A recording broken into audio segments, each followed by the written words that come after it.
Good evening, everyone. Welcome to our first family-only Zoom session. Looks like our attendees are joining now, so we're just going to give it a minute for everyone to come on in. So glad to have everyone with us tonight.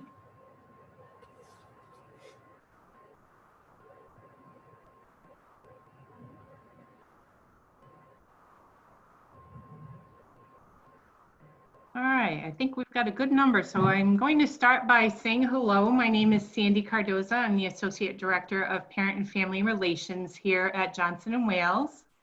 Fall under the student engagement area at the university, which also incorporates orientation, and normally have the opportunity to meet lots of wonderful family members in person over the summer.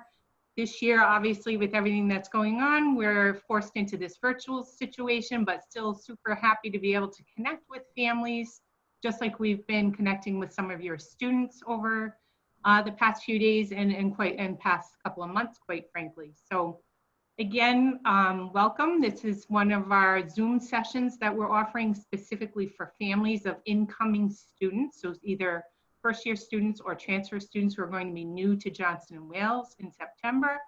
And we're very happy to have you. So I have a number of colleagues and a special student with us tonight that I would love to give an opportunity to say hello and tell you a little bit about their role at the university, and then we'll go over how the meeting will proceed from there. So how about if we start with Ian? Yeah, hi everybody. Ian Martin, as you can see underneath my face, the Associate Director for Student Engagement. My role on campus is working with your students to make sure that there is a healthy level of involvement on campus, making sure that life outside the classroom is engaging and supports our academic mission, but also creates and fosters a social life. So I work with many different clubs and orgs, and I work with putting on events that are geared to get your students acclimated to life at Johnson & Wales University. Awesome. Thanks, Ian. And Michael. Hi, I'm Michael Smoose. I'm an Associate Athletic Director for Communications and Operations.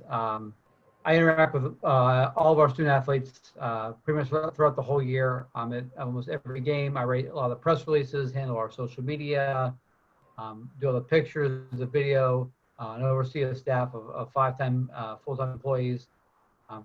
Also under athletics is intramurals, club sports, and campus recreation. So we have a wide range of how we interact with the students. Excellent. So glad to have you here tonight, Michael. Thank you. And let's say hello to our student O-team member who's with us tonight, Sophie. Hi, my name is Sophie. I am a rising senior at the university in the Sports Entertainment and Event Management program. I am involved in O-team. I was last year and as well as this year, and I work in the new student orientation office at the university as well. Sophie, thank you. She's awesome. We love having her on the team and part of our department.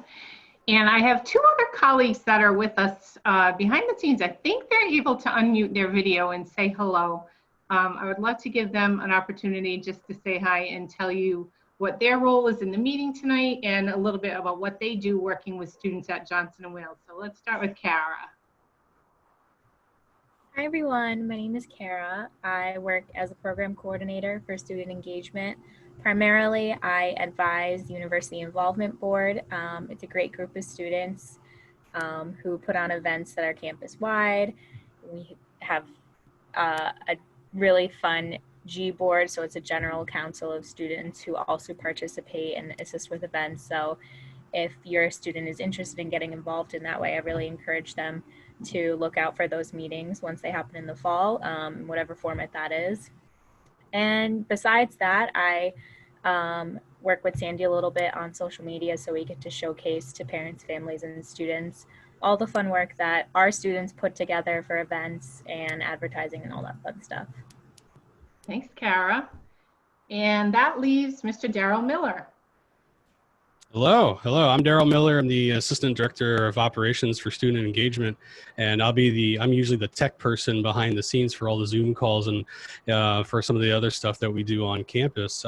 Primarily, my role when we get back on campus is I run more of the venues, our non-academic venue spaces for clubs and organizations to host their events and meetings, but we're also going to be helping support those clubs and organizations have those meetings on the fly, like we're doing right now in Zoom and other ways of engagement online to help battle the COVID that's going on right now. So I'm happy to be that person behind the scenes, the tech support for that, and that's what I'll be doing tonight, is to help assist with the tech of this awesome webinar.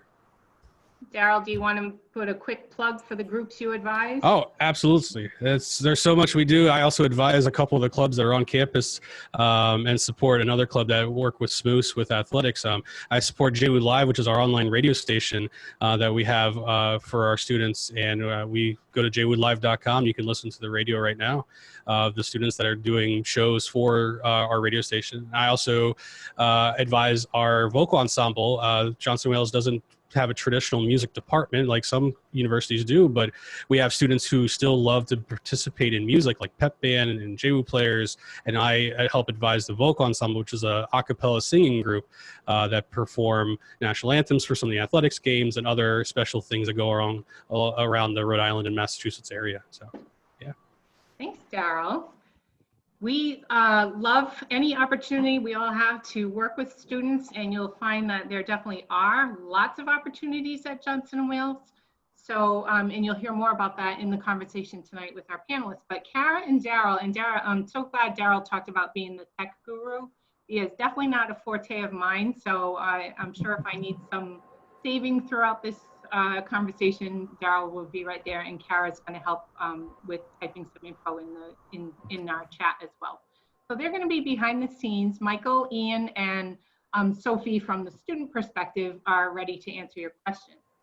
So just a quick rundown on the features of Zoom. It seems like a lot of us are using Zoom today, but just in case you're not familiar with it, if you take your mouse and kind of hover over the bottom of your screen, like below the bottom row of pictures that you're seeing there, you should see participants, where you can click on that. And if you click on participants, there's an option to raise your hand. Hopefully everyone sees that off to the right.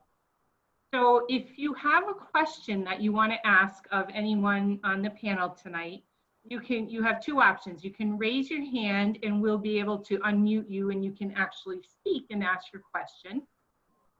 Or if you would prefer, you can click on the Q&A icon that's there, and you can type in a question right there and we can relay your question to the panel that way. There's also the chat feature that you probably are somewhat familiar with by now. We invite you to go ahead and use that chat if you want to communicate amongst yourselves.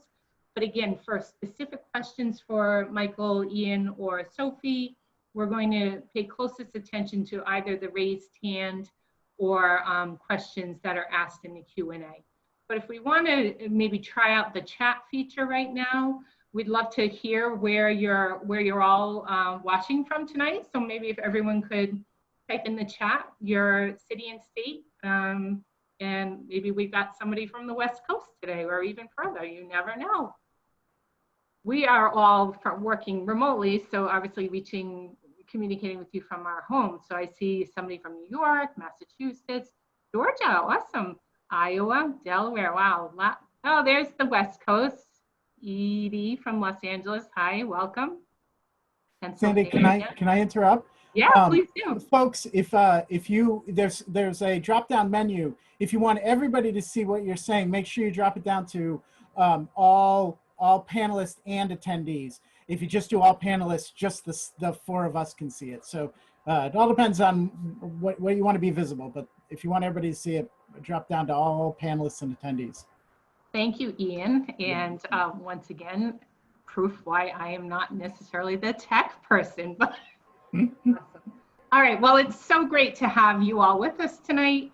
And we hope you have questions. So hopefully everyone has had a chance to go through the family orientation module by now. If you have not, you can actually access that through our website. And it's maybe Kara can type in the orientation website address in the chat so everyone can find that. And when you go through that module, you'll see information specific to athletics and to student engagement. And these Zooms are sort of the substitute for what might have happened if you were in person on campus, where you can ask questions directly. So anything that's on your mind related to your student getting involved on campus, feel free to ask away. We would love to answer your questions. So while we're waiting for something to come in, maybe Ian and Michael, one of you at a time, maybe we might want to touch upon the things that you find from your experience. What seemed to be most popular with students as far as getting involved? Sure. Do you want to take it first, Mike, or you want me to get it? Sure, no problem. Obviously, varsity athletics are a big draw for us. We have over 500 student athletes across 23 sports. And honestly, most students on campus as a percentage use the campus rec centers. We have 2 of them. There's one down city in Wales Hall, and then there's another in the Wildcat Center. So those are always going 7 days a week. Another popular thing is club sports and intramurals. Club sports, if you're not familiar with club sports, is kind of a nice go between intramurals and varsity. They have practices, they have uniforms, they travel a little bit, but it's not a full commitment. It's not, like a varsity team that's going to practice 4 or 5 days a week, have a couple games, there's a bigger commitment. And then intramurals is, what most people think about, like it's competition within the school. We have tons of different intramural options: soccer, flag football, futsal, volleyball, basketball. There's a ton of different options, and those are getting even more laid back and relaxed. So we have a great amount of participation across the board in all of our activities. In addition to the rec center, we have yoga classes. We have like a spin class. We have a Zumba class. We have a high intensity interval training, kind of like a kickboxing sort of class. So there's all different ways for students to get involved and be active on campus. And then complementary, we have 113 at last count active clubs and organizations on our campus, which is a lot for a campus our size. So if you think about it, 113 clubs and organizations means that we have something for everyone. And the reason that we spend so much time with making sure that students are connected through organizations is that it is the truth that if a student has a healthy level of involvement while they are a student on campus, they do better. They tend to do better. So sometimes that feels a little bit contradictory to common sense. It's like, oh, you need to buckle down and concentrate just on studying. But we're finding is students that tend to be healthily involved do better academically. So we spend a lot of time in helping students find their social outlet on campus. We start right off the bat with our weeks of welcome, where we'll have a lot of events going on that this year it's going to be virtual and on the ground where permitted. We are going to bring everybody together to start building that community from the second they step on campus. So we spend a lot of time in that. So, and in those clubs, there's clubs, when you break down those 113 clubs, there's clubs based on academic interests, there's clubs based on the things they were doing in their high school. We met with some students. We're doing this presentation a little bit differently, but for the students, and they are all coming to us with a lot of involvement in high school. So we have a lot of opportunities for folks to continue that involvement that they were in interest in high school at the college level. So hopefully, every student will come on thinking, okay, I definitely want to do a little bit of involvement, even if that's just going to an event or participating in some way. It's important.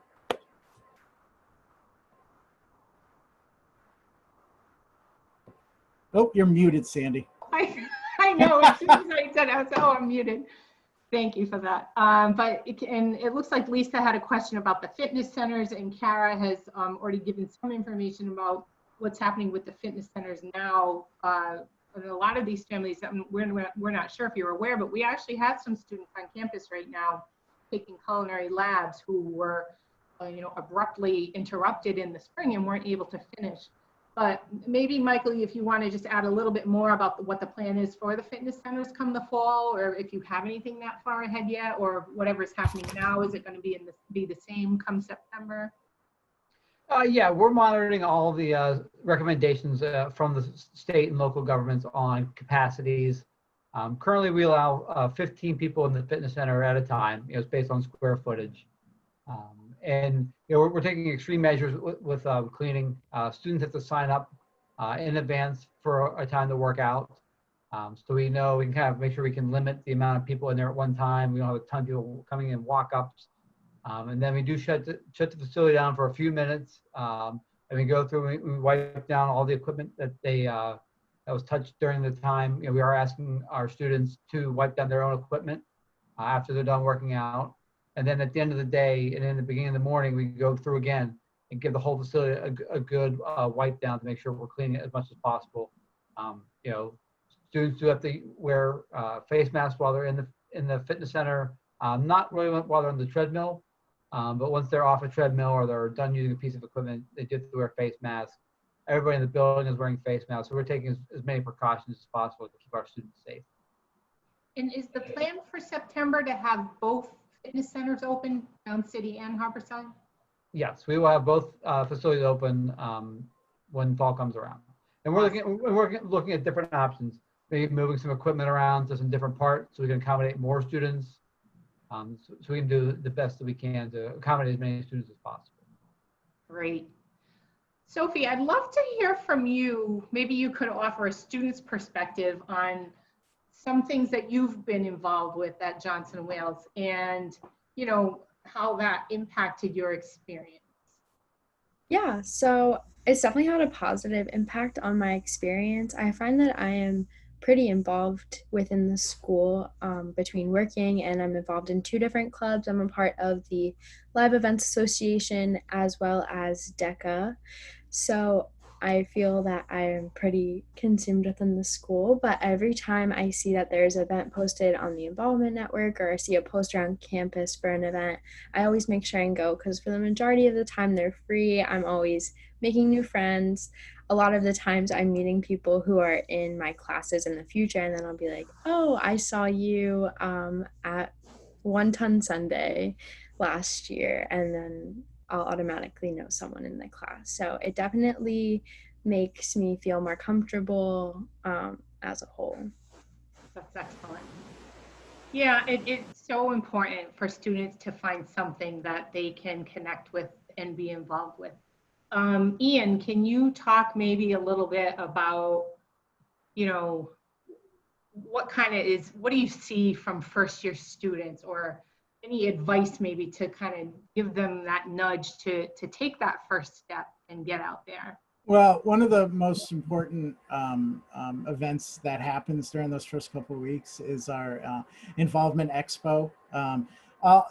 We invite the 113 clubs and organizations to come out and set up tables. We're figuring out a way to do this virtually, but I'm just going to talk historically that the students come out and the upperclassmen that are part of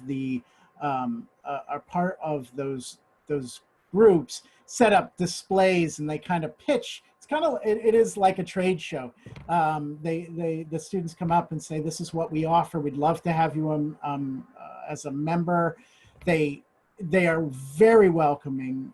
The meetings at the beginning of the year, they usually advertise in their first meetings. They really encourage folks to come, check it out, come to a meeting. There's no obligation. It really is a nice opportunity for groups for new students to understand what the groups are all about and if they can see themselves in participation. So I highly recommend that. But also, I know when I was a college student, I'm a little bit on the introverted side. I really had to push myself to accept those invitations and explore and find out about what's going on and saying, you know what, I'm going to give this a shot. I'm going to go for 10 minutes. If I'm feeling it, I'll stay. If not, I'll go. I think it's really important that students, take a look around and see and avoid that urge to stay in that room or to call home every night. In fact, we really recommend students spend the first 6 weeks really trying to stay on campus on the weekends, because that's when those social connections happen. That's when folks that are living in a residence hall, all of a sudden those groups that decide they're going to go to dinner together happens, and those are the new best friends and all that good stuff. So those are a few recommendations that I have, just trying out a little bit of everything. And that actually, what you were speaking of may be more critical this year more than ever with everything that, everything that's going on. Absolutely. I mean, and that's one of the things I think it's important to point out. One of the things that we've really learned once, JWU sent everybody home, is the first thing everybody was missing was each other. So we're in the business of really building a community, and that's one of the things that are the most special things about Johnson & Wales is that community. So, our big job this fall is to still build that community, and I'm confident we will. It may look a little different, but our new students are going to be acclimated really quickly, and hopefully see themselves as a member of that community really quickly. That's great. I do see 2 questions, Wendy and Joseph. So I'll get to those in 1 second. I just want to quickly give Michael an opportunity to kind of speak to that same thing. I think about intramurals, Michael. Do you find that first-year students actually do get involved with intramurals, or are they reluctant to at first? And then you hear down the road, gee, I wish I had done that from the beginning. Sort of, what do you see in that area? It's a mixture. You'll get some students that are just gung-ho about athletics. That's how I was. That's how I met a lot of my friends. I just signed up to be on a softball team. I just want to get out and play and enjoy it. So kind of like what Ian said, some kids are going to be introverts. They want to stay home. But that's a great way to meet other students, is to talk to the people on your floor. If you're staying on campus, say, hey, anyone interested in doing a futsal team or a flag football team? I know some of the residence halls, they'll kind of maybe see if there's some interest amongst people within the whole residence hall to get people to go out and do that together. So yeah, there are great ways to meet common interest people. And a lot of times those people that you play flag football with as a freshman, you go on, you play with them as sophomores and juniors and seniors. So it is a good way to build a good community. Yeah. And I know the Den sometimes will have teams of commuters participating in different athletic type events. I don't know if that sounds right to you. Yeah, certainly. Yeah, that again, it's a great way. Again, if you're a commuter student, you don't have that experience of being in the residence halls, the other people. So the Den is a great way to get together and be social with your fellow students. Awesome. So Ian, Wendy has asked, are clubs expected to be able to meet in person, or will they only be meeting virtually? Well, we are, as with everything, we need the state to give us guidelines of assemblies and things like that. So, we can't wait for the day that we can say everything's back to normal and everybody's meeting in person. However, until that day, we are really going to encourage folks to use the technology. Every student is going to be getting a Zoom account. We're going to really teach students how to engage virtually to be safe. We also, even if we can assemble, we realize that some students are going to have a lot of anxiety, as we all do, about maybe not wanting to gather yet. Everybody's kind of adjusting to this differently. So I really envision a hybrid of meeting with events and that sort of thing. But we have learned, and we've been successful, because our clubs, even when folks went home in the spring early, we had clubs that were very active still. It just moved to a Zoom presence. And in some ways, on a campus like Johnson & Wales, we've learned that Zoom is an okay way to deliver this. It may even be very advantageous after COVID, because we do have the 2 campuses. So could make things a little bit easier for folks, instead of having to quickly go to one campus to another, could choose to say, oh, there's going to be a Zoom meeting set up, so I may choose to to do it that way. I see us always kind of maybe having a hybrid of in-person and online. But for right now, the important thing is that we want to keep everybody safe, and we need to be cognizant of what the government's guidelines are. So we may be meeting virtually, but it's going to be substantial, and it is going to be, the students are going to be just as connected. We're just, that's my team's job, to help our student clubs deliver in a way that they lose as little as possible. Does that make sense? Absolutely. And Sophie, kind of to throw this at you for a second, you've been able to experience, I think about O-Team, you got to experience O-Team training in person, and you've gone through O-Team training this year virtually. Any thoughts from your angle on, club involvement in this virtual world? I would say that it's a lot more flexible because I also have another job outside of the school. So I'm able to balance both more. So, because I don't have to go physically attend an event. So that's a plus side for me. But Nice. I've been able to get the same information from both in person and virtually. Awesome. All right. Joseph has a question here. He's asking, he and his son have looked through orgs in the Involvement Network. So first of all, we're psyched that you found the Involvement Network. Wonderful tool. And he's asking, is there a club or group that focuses on outdoor activities like hiking, climbing, or camping? Sure. Right now, there is one on the books, but it hasn't been active. If a club remains dormant for a year, we mark it as inactive. However, all you have to do is find your student and 4 or 5 friends that really are committed to do it, can either reactivate a club if it's already on the books, or then go through the process of starting a new club. We really encourage, the reason we have so many clubs is because we encourage folks that have an interest to find like minds and organize, and then we can give them the support to meet the mission that they want from that club. So for an outdoor club, helping them sign up for camping trips and hikes and all that good stuff. Once you're a recognized club and organization, you're eligible some funding from the Student Government Association. You're also able to utilize facilities as part of a club. So like you can reserve meeting rooms. I also will say, I think I need to plug, it isn't fully the outdoors club, but we have a very active ski club. And sometimes they do ski adjacent things, like they've gone tubing and that sort of thing. So there is an active ski club. They were active last year. If mountains open and travel is okay, I'm sure they're going to be active this year. So you can start there, and that might be a good place to start, and then ask some folks, oh, are you interested in starting an outdoors club or a hiking club or that sort of thing, and be able to build out from there. But this is a great opportunity to plug what I do. If your student is really interested in that, make sure they look me up when they get onto campus, and we can talk about the opportunities. And that goes for anybody that's interested in starting clubs and orgs. Excellent. So Joseph, make sure you send your son our way, and like Ian said, we can get that club even more involved. That's right. So Jim, your question, I see a couple of questions in the chat here.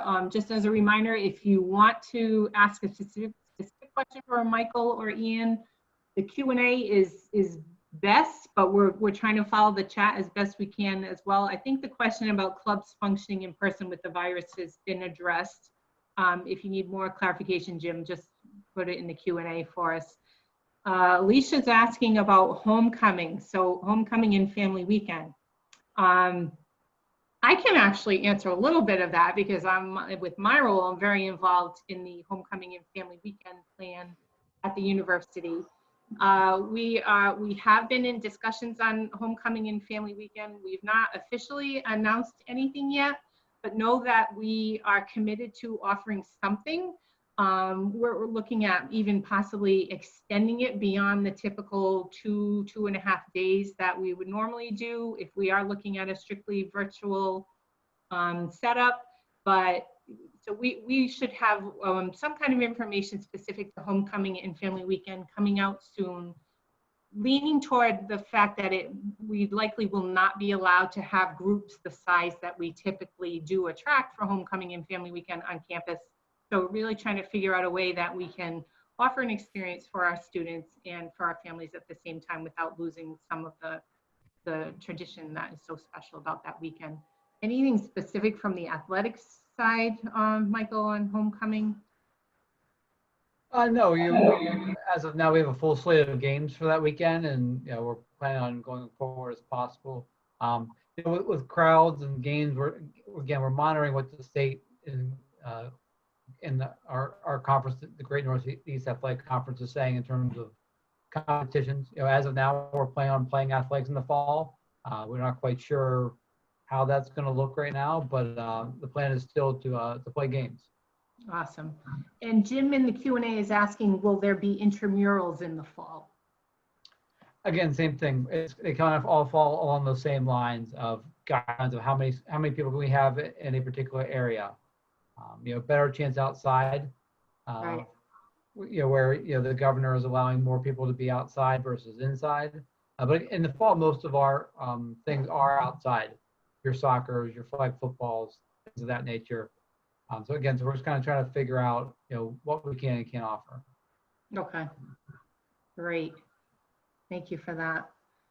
What other questions do you all have? How about in the chat? Maybe you all could share with us some of the activities your students have been involved with in high school, or if they're transferring to Johnson Wales, what types of things have they done at other colleges? It'll give us an idea of what some of the interests are of our incoming students. If we have any athletes, are there any of your students who are communicating with the coach already and planning to compete on the varsity level? Anything, tell us help us help your students by understanding more about them.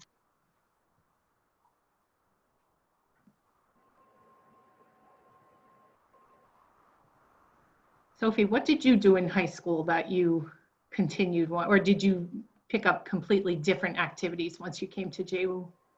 When I was in high school, I did a lot of club sports. So I played tennis, volleyball, and I was on the swim team.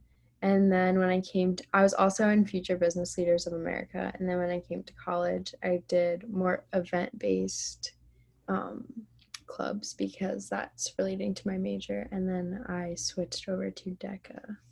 Nice. Yeah, the events, because you're sports entertainment event management, so that makes sense.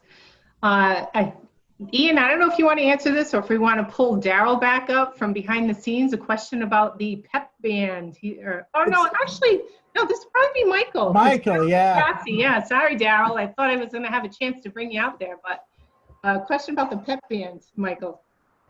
Yeah, so the pep band, in my 5 years, the pep band has had some different iterations. Cassie Dibb, who oversees our Spirit Squad, took them over last year and did a great job kind of getting them going again. They played at a couple of basketball games. It was great to have them. It's just a different atmosphere in the gym when you can have an actual band in person. So Cassie Dibb, she is in charge of that. If you go to the athletics website, under staff directory, you can shoot her an email, and she can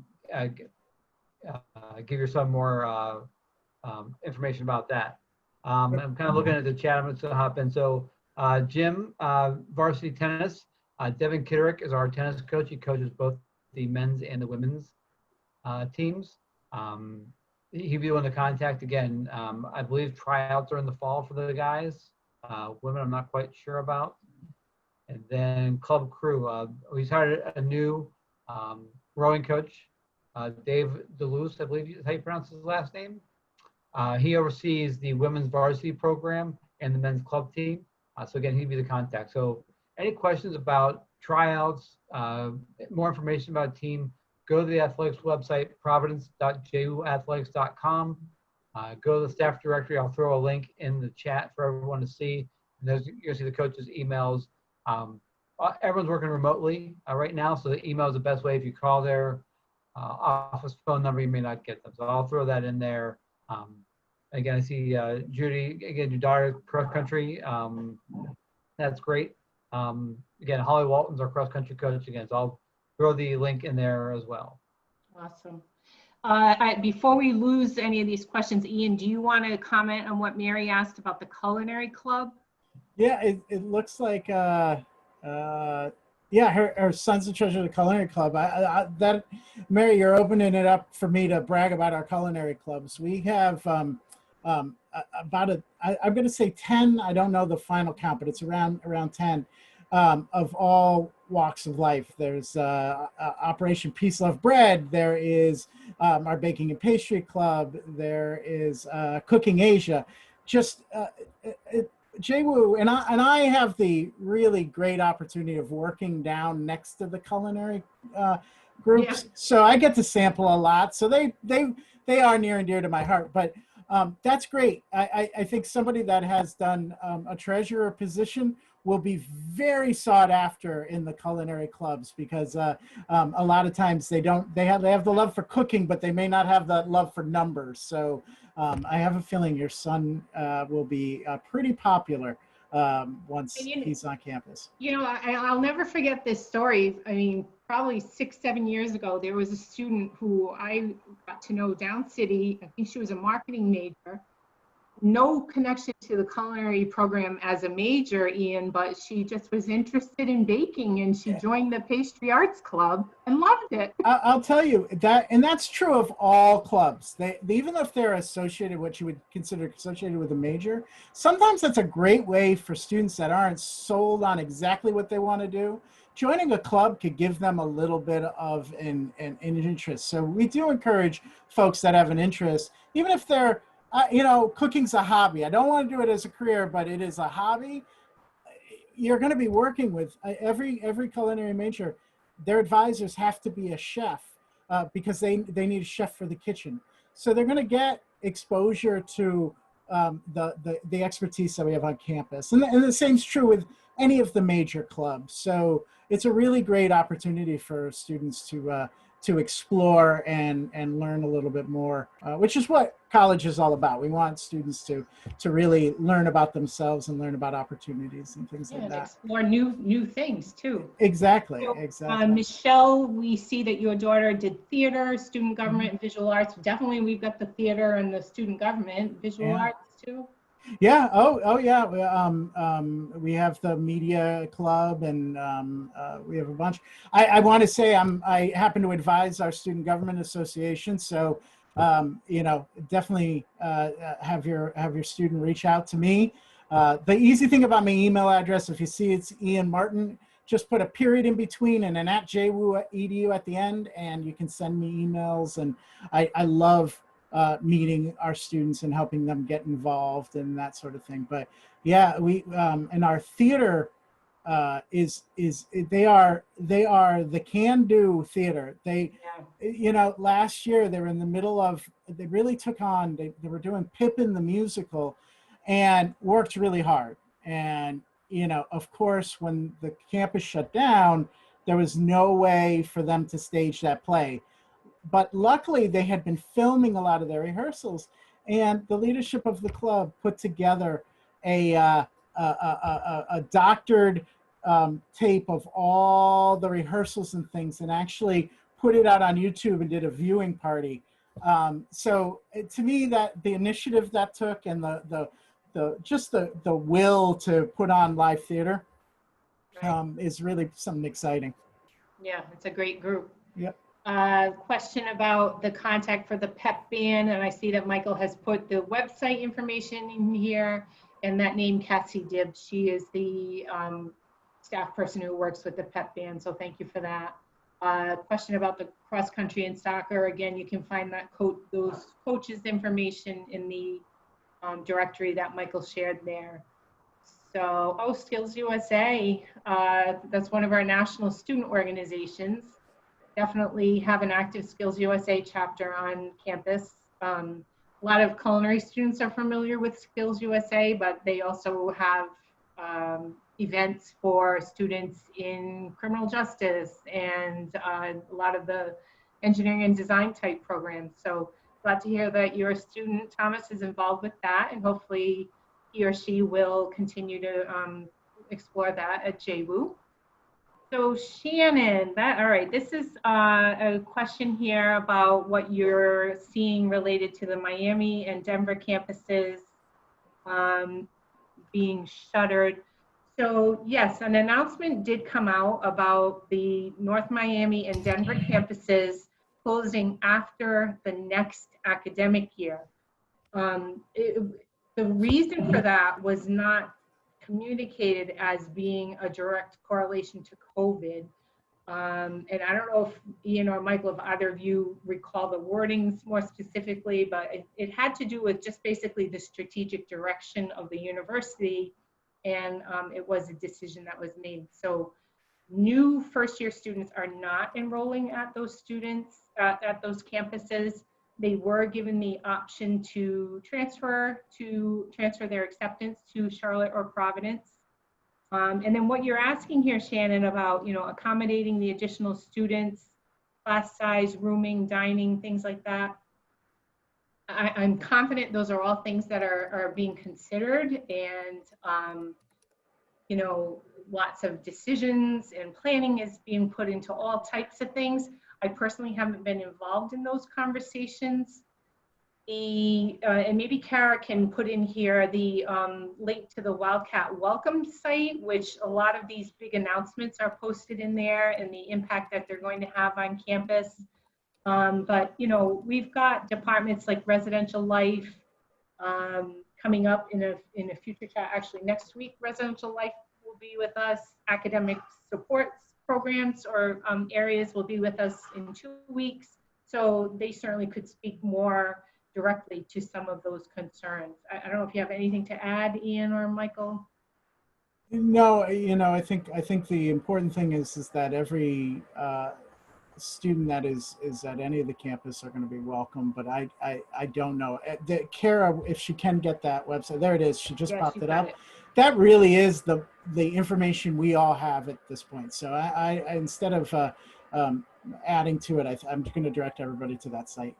Perfect. Thank you for I know athletically we're working with the student athletes on both those campuses, North Miami and Denver, on doing the best we can to get them here. It's interesting in athletics because they do need waivers actually to come to be student athletes here, because even though we're the same university, our athletic departments are independent. I mean, we're different organizations. North Miami is the NAIA, we're NCAA Division III. And even though, again, Denver is NCAA Division III, it's considered a separate entity from the NCAA standpoint. So those students have to get waivers, but they've been granted blanketed waivers. And I believe it's the same way for all students, that there are people in, you know, I don't think it's admissions, but helping to get students that want to transfer to Charlotte or Providence to accommodate them as best as possible and keep them on track. Because it is a great university, and a lot of kids are looking to come to one of the two campuses. And we actually do have a good number of students who have said that they're coming to Providence. So we're so glad to have them as part of our community as well. Sophie, I don't know if you can see in the chat, there's a specific question for you here. And I can tell you from my years of working with families over the summer, they do very much appreciate the student perspective. So I'm glad that you're here to weigh in, Sophie. But what are the activities and things you look most forward to as a student?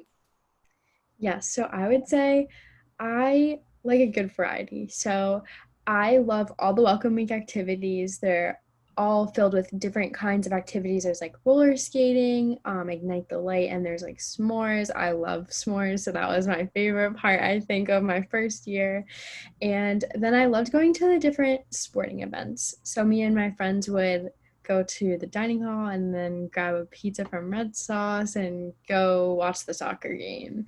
So I went to a lot of different events, so it just depends on your interest, but Welcome Week activities are my favorite. And also they have University Involvement Board does different events every month, and they always do 110 Sunday, so you get this little it's like a pint size bucket and you can fill it with ice cream and toppings. That was pretty much the highlight every year. Sophie, I did not know how big a fan you were about One Ton Sunday, and I know it's true because you've mentioned it twice on this call. So I appreciate you for that. It is actually my favorite event as well. So Yeah, and I'm sure Kara's smiling behind the scenes because Yeah. UIB is involved. Well, there she goes. It's the best event ever. Yeah, and and I think that bucket might even be more than a pint, and we are not bashful about filling them. So no. another question for Sophie: ever noticed any issue with balancing club/activities with your academics? I have not personally. I find that a lot of clubs try and offer different times to accommodate the most amount of students. And if there is like say, usually they're at night for my clubs. So if by chance someone is taking a night class, they will have them on different days. So people are able to attend them. And usually, my classes, especially, I have them like blocked so I can do something before or after. Um, but for different activities, a lot of the activities on campus actually happen throughout the whole day as well. So, like One Ton Sunday, you can go in between your classes or after or before, depending on the times that you have classes. But I have not personally had a problem balancing different clubs or activities because usually they meet about once a week, once every 2 weeks, and you can be as little or as involved in them as you would like. Can I ask, Sandy, do you mind if I ask a follow-up of Sophie? Not at all. Sophie, how is it balancing that workload? Is there time to be involved? Do you find, because you may not be involved with a ton of clubs and organizations, but you're very involved on campus with your job and all that you O team and all that you do. Do you feel that it's manageable?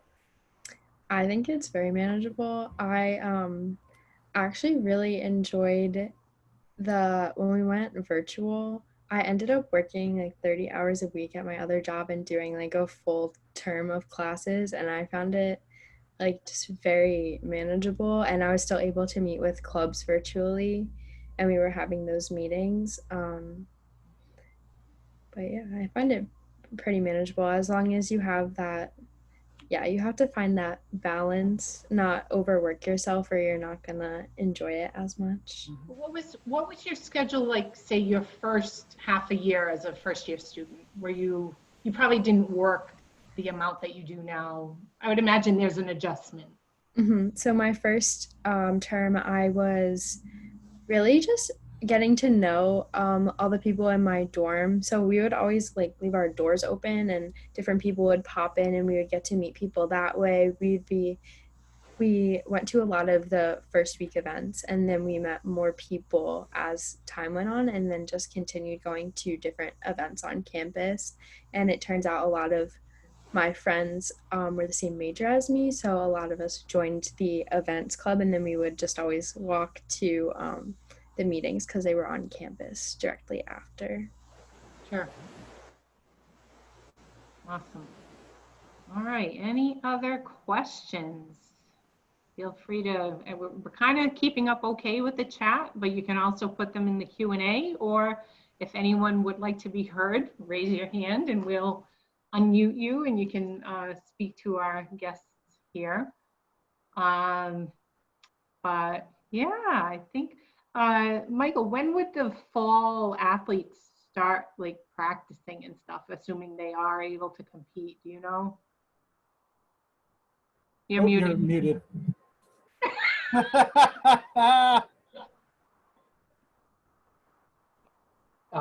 We don't know yet. We're still working on that. We're still trying to figure that out with our conference. And the NCAA when our game's going to start. We're being, again, very cautious.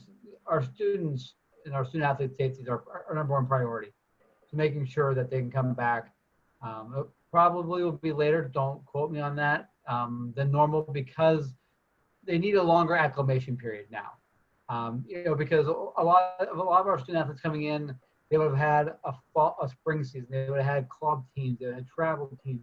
All these things they would have been playing and doing to kind of keep in shape and keep in game shape. particularly, you think about soccer and field hockey, cross country still be running, but again, soccer and field hockey where you need that training time.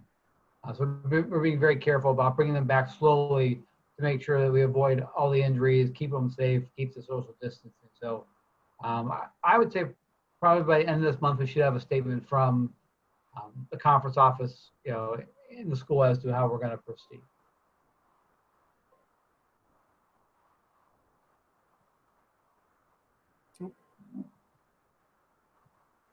I just caught myself. Okay, let's see. Clubs.